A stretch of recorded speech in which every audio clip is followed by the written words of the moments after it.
Now to a very interesting take on the latest twists and turns in the race for the White House with my next guest writing in the Wall Street Journal.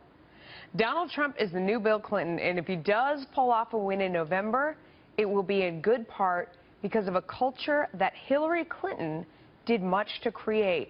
Bill McGurn is Main Street columnist for the Wall Street Journal. He is former chief speechwriter for George W. Bush, and he joins me now. It's a very interesting article. You start with this idea that a lot of people have thought about and sort of chuckled at in maybe a worried way. If Hillary Clinton is elected, he, Bill Clinton, will return to the White House, this time as first spouse, with all the perks and none of the responsibilities. We can all let our imagination run with what that is.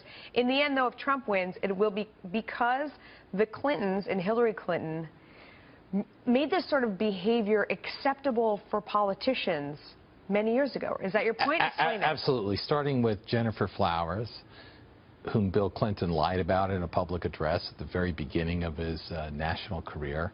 The Clintons always argued, one, either Bill Clinton lied and said, I didn't have sex with this woman, or when that became impossible to do, he said, well, this is just lying about sex, and so therefore all the other stuff doesn't really matter.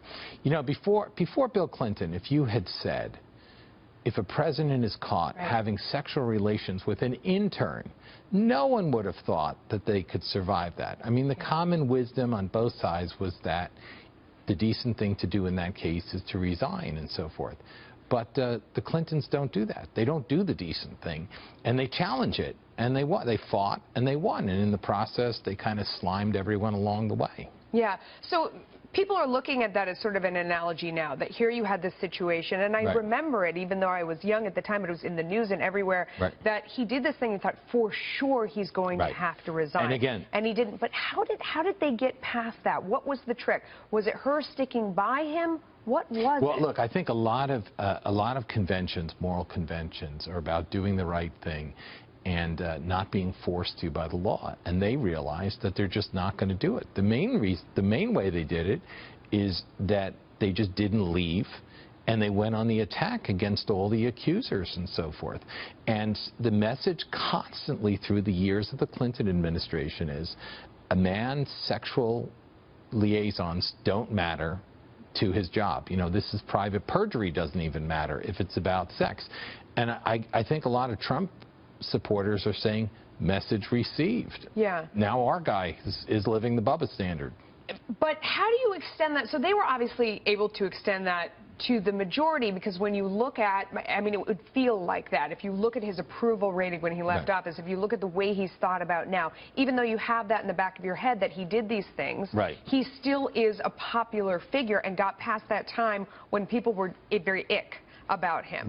So how does that apply to Donald Trump? Because today it feels like the polls are sliding away from him, the Republicans are fleeing from his side. Look, the one thing we learn is that any of these standards, it's okay for a liberal Democrat to do it, but if a Republican does it, it's a terrible thing. I mean, Newt Gingrich resigned, Bob Livingston resigned over, you know, his private affairs. Is that really the difference, Republican versus Democrat here? I think it's a big difference, actually, in how they're treated in the press.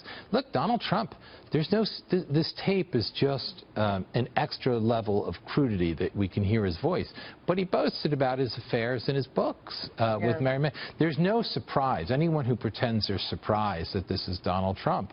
But again, we've been told by the Clintons it doesn't matter, and that's what Donald Trump's arguing. Yeah, maybe it's that there's audio for this one. That could be the difference. Thank you so much. We appreciate it.